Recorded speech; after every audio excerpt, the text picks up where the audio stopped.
IIT advance 2009 के paper 2 का सवाल है. Let's read the question first. So question is the locus of the orthocenter of the triangle formed by the lines 1 plus px minus py plus p1 plus p is equals to 0, 1 plus qx minus qy plus q1 plus q is equals to 0 and y equals to 0. तो इन तीनों line से जो triangle बन रहा होगा उसके ortho centre का locus क्या होगा ये बताना है. और p is not equals to q दिया हुआ है. जो तीनों लाइनों से ट्राइंगल बन रहा होगा उसका ऑर्थो सेंटर. लेट्स सबसे पहले तो ट्राइंगल देखते हैं कि कौन सा बनेगा. तो उसके लिए अपन इंटरसेक्शन पॉइंट फाइंड आउट कर लेते हैं इन तीनों की हेल्प से, इन दोनों की हेल्प से. तो अगर मैं दोनों इक्वेशंस को देखूं तो फर्स्ट वाले को अगर मैं q से मल्टीप्लाई कर दूं तो 1 plus P X minus P Q Y plus P one plus P is equals to 0. Second वाले को अच्छा क्यू पी हो जाएगा. अगर p से मल्टीप्लाई कर दे तो p times of 1 plus Q multiply by X minus P Q Y plus P Q multiply by 1 plus Q is equals to 0. दोनों को सब्ट्रैक्ट कर देते हैं. तो यहां से अगर इन दोनों की हेल्प से देखें तो यहाँ से q multiply by p q multiply by p बनेगा. तो p q से p q कैंसिल हो जाएगा तो फाइनली आ जाएगा q minus p multiply by x. और यहाँ से अगर p q को कॉमन लेते हैं तो 1 प्लस p में से 1 प्लस q को सब्ट्रैक्ट किया तो this is nothing but p minus q is equals to 0. तो x is equals to finally अपने पास में p q आ गया. और अगर x equals to P Q है तो उसको अगर अपन किसी भी इक्वेशन में पुट करते हैं, लेट्स से फर्स्ट वाली इक्वेशन में पुट करते हैं तो यहाँ से बन जाएगा P Q multiply by 1 plus P multiply by X. X की जगह पुट कर रहे हैं sorry. Plus P times of 1 plus P is equals to P Y. P से पी कैंसिल आउट. तो फाइनली अपने पास में y इज इक्वल्स टू बन गया 1 plus P multiply by 1 plus Q. ठीक है. तो फाइनली ये एक line y is equals to 0 आ गई. ये y इज इक्वल्स टू 0 एक लाइन है. और y इज इक्वल्स टू 0 के साथ में अगर इंटरसेक्शन पॉइंट देखें फर्स्ट वाली लाइन का तो that will comes out to be minus P. तो लेट्स से मान लेते हैं कि यहाँ कहीं माइनस पी कॉमा 0 है. और सेकेंड वाली का intersection point simply minus Q comma 0 होगा. तो यहाँ कहीं इस तरीके से ट्राइंगल फॉर्म होने वाला है. और this point is nothing but P Q comma 1 plus P 1 plus Q. तो इस ट्राइंगल के ऑर्थो सेंटर का लोकस अपन को निकालना है. लेट्स से मान लिया यहाँ कहीं ऑर्थो सेंटर है विच इज एच. तो ये एच जो होगा इसके कोऑर्डिनेट्स मैंने एच कॉमा के ले लिए. ये जो एच होगा ये इंटरसेक्शन पॉइंट ऑफ ऑल्टीट्यूड्स होगा. तो ऑल्टीट्यूड मतलब एक लाइन जो कि इस पॉइंट से पास कर रही है परपेंडिकुलर टू अपोजिट साइड. तो इसके परपेंडिकुलर हो गई और इसके परपेंडिकुलर है that means y equals to 0 के परपेंडिकुलर मतलब x एक्सिस के परपेंडिकुलर. तो इस पूरे लाइन पर इस पूरे ऑल्टीट्यूड पर x कोऑर्डिनेट सेम रहने वाला है. तो इसका मतलब मैं h को तो सिंपली पी क्यू लिख सकता हूँ क्योंकि ये इस वर्टेक्स से पास करेगा ही करेगा. नाउ अगर मैं एक और ऑल्टीट्यूड की बात करूं क्योंकि ortho centre is nothing but intersection point of altitudes. तो यहाँ से एक ऑल्टीट्यूड मैं और ड्रॉ कर सकता हूँ जो कि यहाँ से पास करेगा. तो इस ऑल्टीट्यूड को फाइंड आउट करने के लिए लेट्स से मैंने इसको A2 बोल दिया, इसको A1 बोल दिया. तो A2 को फाइंड आउट कैसे कर सकते हैं तो उसके लिए इसका स्लोप निकाल लेते हैं. तो स्लोप इसका अपने पास है. Slope of first line is nothing but 1 plus P upon P. 1 plus P upon P. तो इस ऑल्टीट्यूड का जो स्लोप होगा बिकॉज ये परपेंडिकुलर है तो इस ऑल्टीट्यूड A2 का जो स्लोप होगा वो आ जाएगा minus P upon 1 plus P. तो इक्वेशन ऑफ A2 लिख सकते हैं. इक्वेशन ऑफ A2 आ जाएगी y माइनस क्यू कमा 0 से पास कर रहे हैं minus 0 is equals to slope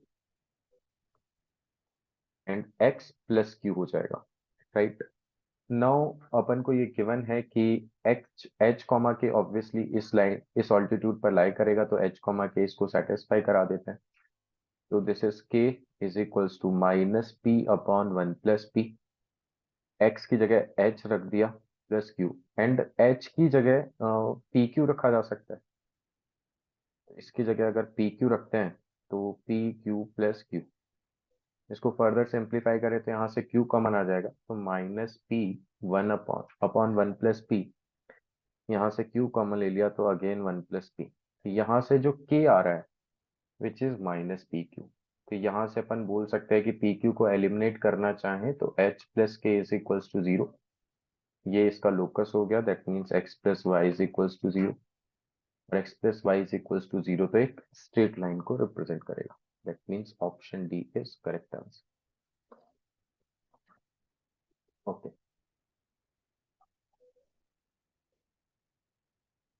सो ये आईआईटी एडवांस 2008 के पेपर वन का सवाल है। So let's read the question. Yes, let a and b non-zero real numbers, then the equation ax square plus by square plus c x square minus 5xy plus 6y square is equals to 0 represents four straight line, two straight lines and a hyperbola and a circle and ellipse। ठीक है, तो ये totally इस बात पे depend करता है कि ये A X square plus B Y square plus C क्या रिप्रेजेंट कर रहा है। बिकॉज अगर मैं सेकंड वाली इक्वेशन की बात करूं तो वो तो फैक्टराइज हो जाएगा। किसमें, x minus three Y and x minus two Y equals to zero. तो यहाँ से दो स्ट्रेट लाइन तो आ ही रही हैं। तो इसका मतलब ऑप्शन डी तो वैसे इनकरेक्ट हो गया, सर्कल एंड एलिप्स वो तो गलत हो। फोर स्ट्रेट लाइंस कब रिप्रेजेंट करेगा, when c is equals to zero and a b are of the same sign। Okay, अगर a और b सेम साइन के हो गए और c जीरो हो गया, अगर मैं ऑप्शन ए पर कंसंट्रेट करूं तो c की वैल्यू अगर जीरो है तो ये कुछ इस टाइप की सिचुएशन होगी। सेम साइन मतलब two X square plus three Y square is equals to zero, कुछ इस टाइप। फॉर एग्जाम्पल, एक एग्जाम्पल ले लिया, तो ये तो पेयर ऑफ स्ट्रेट लाइन को रिप्रेजेंट कर ही नहीं सकता है। तो इसका मतलब ऑप्शन ए बी गलत हो गया। Two straight lines and a circle when A is equals to B and C is of sign opposite to that A. ठीक है, मतलब ए और बी की वैल्यू सेम है और सी का साइन डिफरेंट है। और ठीक है, तो ये इसी पर कॉन्सेंट्रेट करते हैं, बी ऑप्शन के करस्पॉन्डिंग। तो यहाँ पर अपन बोल सकते हैं कि हम्म हम्म, कुछ इस टाइप की सिचुएशन बन गई कि भाई ए एक्स स्क्वायर प्लस ए वाई स्क्वायर है ना, और प्लस सी है, तो कुछ वैल्यूज ले लेते हैं, उससे अच्छे से आइडिया लग जाएगा। जैसे two X square plus two Y square minus four is equals to zero. तो ये तो एक सर्कल को रिप्रेजेंट कर रहा है। हाँ, X square plus Y square is equals to two, ये तो सर्कल हो गया। तो इसका मतलब ऑप्शन बी करेक्ट है। इस सिचुएशन में दो स्ट्रेट लाइन एंड सर्कल होगा। Two straight lines and hyperbola when A and B are of the same time C is sign of opposite that A. नहीं, ये तो गलत हो गया, अभी देखा अपन ने, तो सर्कल रिप्रेजेंट हो जाएगा। दैट मीन्स इस क्वेश्चन का फाइनल आंसर हो जाएगा B।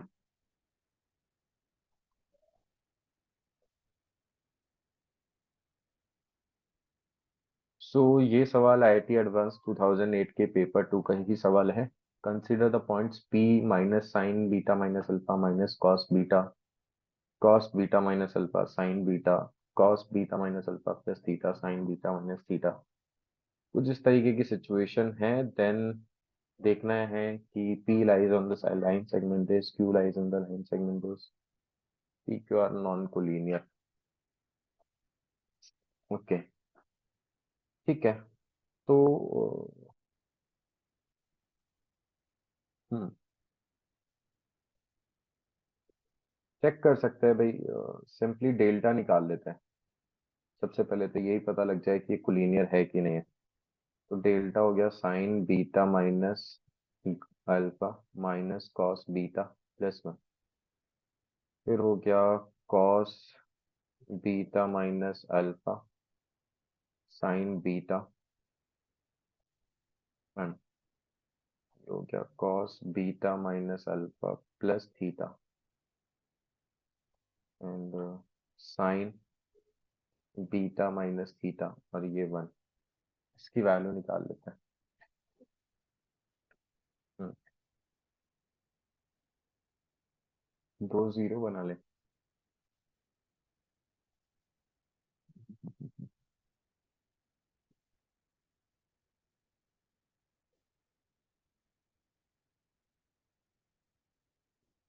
ओके, अगर इसको ध्यान से देखें तो ये लिखा हुआ है cos beta minus alpha cos theta और minus sine beta minus alpha sine theta.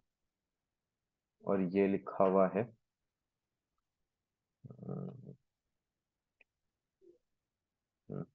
Sign beta cos theta और minus cos beta sine theta.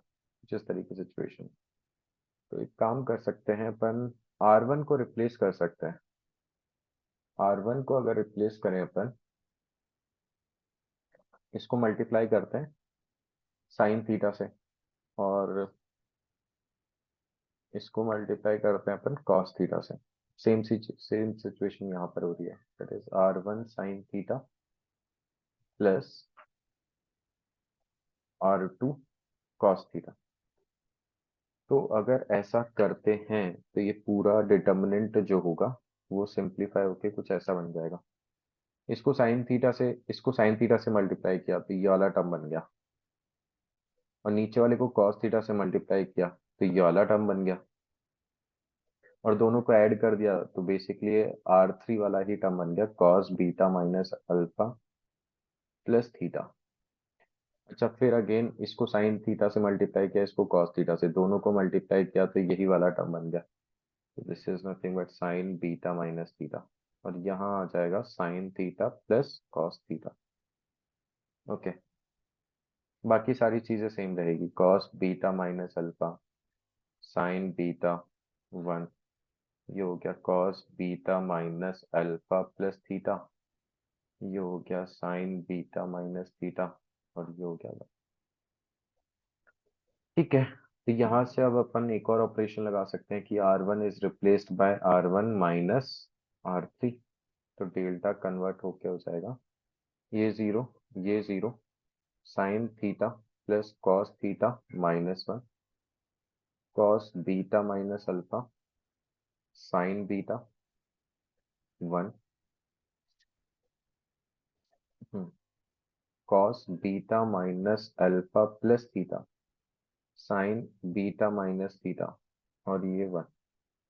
अगर अपन इसको एक्सपेंड करें तो इसके अलोंग ही कर देते हैं, that means sine theta plus cos theta minus 1, तो this multiply by this, that means cos beta minus alpha, sorry, हाँ, sine beta minus theta minus sine beta cos beta minus alpha plus theta, ये बन जाएगा। अच्छा, यहाँ पर alpha beta theta zero से pi by 4 है, देन तो यहाँ से तो अपन बोल सकते हैं कि इसकी वैल्यू जो जीरो होगी,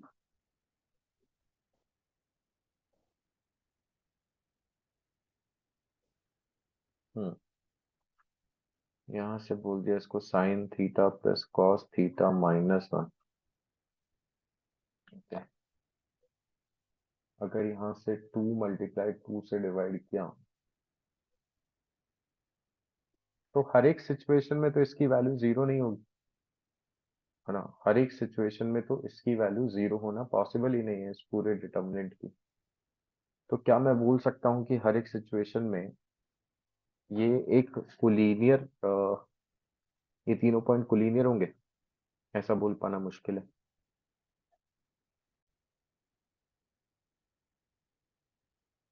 और अल्फा बीटा थीटा जीरो से पाई बाय 4 के बीच में है,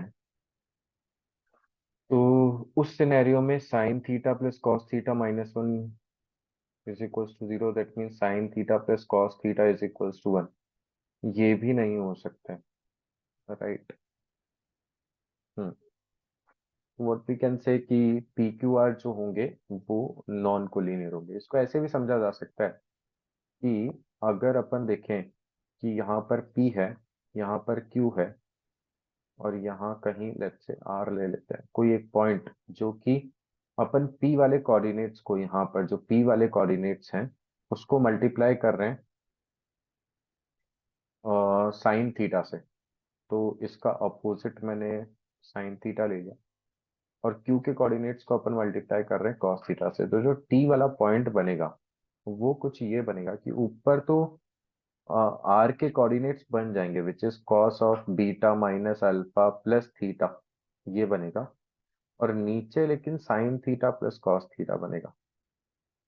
फिर यहाँ पर साइन बीटा माइनस थीटा बन जाएगा, लेकिन नीचे sign theta plus cos theta बनेगा। अब अगर इसको कोलिनियर होना है तो sign theta plus cos theta की वैल्यू जो है वो 1 होनी चाहिए, लेकिन अपन को पता है कि 0 से π/4 में तो ये वाली चीज पॉसिबल नहीं है। That's why we can say कि ये एक नॉन कोलिनियर पॉइंट्स होते हैं। डी ऑप्शन ओपन 0 से पहले।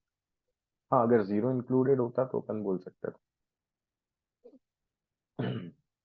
ओके, सो ये क्वेश्चन IIT एडवांस 2008 के पेपर 2 का सवाल है। Let's read the question first. Consider the lines given by this L2 L3 statements which are correct. L1 L2 L3 are concurrent if।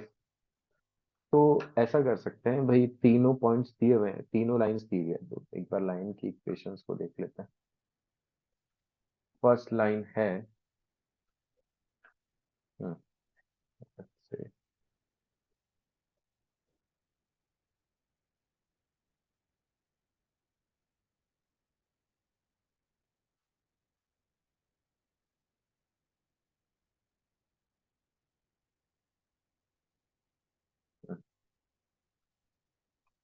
एक line है अपने पास में x plus 3y minus 5 equals to 0।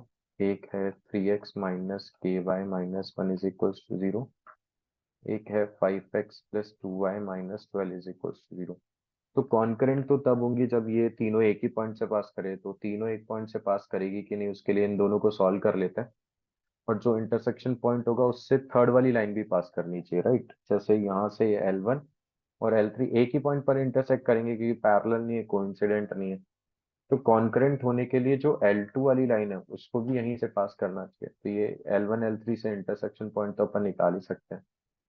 तो 5x plus 15y minus 25 is equals to 5x plus 2y minus 12 is equals to 0। Subtract किया तो y की value यहाँ से 1 आ जाएगी। y की वैल्यू 1 है तो x की वैल्यू 2 आ जाएगी। मतलब ये वाला पॉइंट जहाँ कॉन्करेंट सी होने के चांसेस हैं, दैट पॉइंट इज 2,1, और इस 2,1 से लाइन L2 पास करनी चाहिए। तो पास करवा दिया। तो 3 line L2 is 3x minus के Y minus 1 is equals to 0। इसको पास करवाएंगे 2,1 से, तो ये 6 minus K minus 1 is equals to 0। That means K की वैल्यू आ जाएगी 5। दैट मीन्स फर्स्ट वाले का आंसर एस हो गया। Now one of L1 L2 L3 is parallel to at least one of the other two। तो B part के लिए मैं बोल सकता हूँ if let's say L1 is parallel to L2। L1 और L2 को पैरेलल होने के लिए अपन बोल सकते हैं यहाँ से कि A1 upon A2 is equals to A1 upon A2 is 1/3 x and 3y is equals to B1 upon B2 is equals to 3 upon minus k is not equals to C1 upon C2 minus 5 upon minus 1, right. तो यहाँ से ये तो equal हो ही नहीं सकते ना, तो इन दोनों को ही इक्वेट कर दिया, तो k की वैल्यू यहाँ से -9 आ गई। इस केस के लिए L1 और L2 पैरेलल है। If L2 L3 is parallel, तो L2 L3 के पैरेलल होने के लिए 3/5 should be equals to -k/2। तो यहाँ से 3/5 इज इक्वल्स टू -k/2। तो यहाँ से k की वैल्यू आ जाएगी -6/5। अच्छा, नॉट इक्वल्स टू -1/12, तो वो तो हो भी नहीं, -1/-, तो ये तो है भी नहीं। तो यहाँ से अपन बोल सकते हैं कि k की वैल्यू -9 और -6/5 के इक्वल होगी। तो ये कम से कम किसी एक के पैरेलल तो हो ही जाएगा। Now L1 L2 L3 form है ट्राइंगल। तो L1 L2 L3 फॉर्म कब करेंगे ट्राइंगल? जब वो कॉन्करेंट भी ना हो, पैरेलल भी ना हो और कोइंसिडेंट भी ना हो। तो अगर मैं डी ऑप्शन की बात करूं, तो डी ऑप्शन अपन ज्यादा पहले बोल देते हैं, do not form A triangle. तो उसके लिए तीन सिचुएशन है, या तो पैरेलल हो जाए, या कॉन्करेंट हो जाए, या फिर कोइंसाइड हो जाए। अब कोइंसाइड तो हो ही नहीं सकती, क्योंकि कोइंसाइड के लिए C1/C2 भी इक्वल होना चाहिए, जो कि किसी भी दो लाइंस के लिए हो ही नहीं रहा है। पैरेलल के लिए अपन दो आंसर्स निकाल चुके हैं, विच इज -9 एंड -6/5। और कॉन्करेंट के लिए अपन पहले ही निकाल चुके हैं कि k की वैल्यू 5 होनी चाहिए। तो इन तीनों सिचुएशन में कोई भी ट्राइंगल फॉर्म नहीं होगा। That means P Q S में कोई ट्राइंगल फॉर्म नहीं होगा। तो ट्राइंगल फॉर्म किस में होगा अदर देन दिस? इसके अलावा कुछ भी हो, हमेशा ट्राइंगल फॉर्म करेगा ही करेगा। तो these are the answers of question number 3। Okay, so ये IIT एडवांस 2007 के पेपर 2 का सवाल है। Let's read the question first. ABCD be a quadrilateral with area 18 with side AB parallel to the side CD and AB is equals to 2CD. Let AD be perpendicular to AB and CD. If a circle is drawn inside the quadrilateral ABCD, touching all the sides, then its radius. Okay, तो सबसे पहले तो diagram देखते हैं कैसा है। अच्छा, AB की लेंथ जो है जो ज्यादा है, लेट्स से AB यहाँ है, CD यहाँ है, नेमिंग A, और AD जो है वो परपेंडिकुलर है, तो ये परपेंडिकुलर है। इसको थोड़ा सा स्मॉल कर देते हैं। इसको मैंने C बोल दिया, और ये कुछ इस तरीके से लेट्स से हो गया B। और इसमें एक सर्कल ड्रॉ किया गया, इन चारों साइड्स को टच करते हैं। तो इस सर्कल की रेडियस निकालनी है। ओके, थोड़ा सा डायग्राम ऐसा बना है, ठीक है। ओके, तो लेट्स स्टार्ट। इसको लेट्स से मैं x बोल देता हूँ, तो ये वाली लेंथ हो गई 2x के इक्वल। यहाँ से एक परपेंडिकुलर ड्रॉ कर दिया, राइट। यहाँ इसका सेंटर है, तो ये भी परपेंडिकुलर ही होगा। ये r हो गया, ये भी r हो गया, तो ये वाली लेंथ भी 2r हो गई, राइट। इतना x है, तो ये बचा हुआ पोर्शन भी x हो गया, और ये भी 2r हो गया। तो area of this quadrilateral can be written as, सबसे पहले तो इस स्क्वायर का एरिया, ये वाला जो स्क्वायर है, इसका एरिया जो होगा वो हो जाएगा x मल्टीप्लाई बाय 2r, मतलब 2xr, प्लस इस ट्राइंगल का एरिया। तो इस ट्राइंगल का एरिया लिख सकते हैं half multiply by base multiply by height, जो कि 18 के इक्वल है। तो यहाँ से अपन लिख सकते हैं इसको 3xr is equals to 18। That means xr जो होगा वो हो गया 6 के इक्वल। ओके, अच्छा, अगर ये x है और यहाँ तक वाली लेंथ r है, तो ये वाली लेंथ लिखी जा सकती है, this length can be written as, this length, this length is nothing but 2x minus R, right. और ये टेंजेंट है, तो ये भी 2x माइनस आर हो गई। हाँ, अच्छा, ये यहाँ तक की लेंथ अगर r है, तो ये वाली लेंथ हो गई, टोटल लेंथ थी x, तो x माइनस आर, तो ये भी टेंजेंट है, तो इक्वल लेंथ ऑफ टेंजेंट होगी, तो x माइनस आर। तो अब इस राइट एंगल ट्राइंगल में अपन पाइथागोरस थ्योरम लगा सकते हैं, है ना। पाइथागोरस थ्योरम सेज दैट ये टोटल लेंथ हो गई 3x माइनस 2r, तो 3x माइनस 2r का whole square is equals to, ये परपेंडिकुलर हो गया 2r, ये 2r, तो 2r का होल स्क्वायर प्लस बेस हो गया यहाँ पर x, तो ये x का स्क्वायर,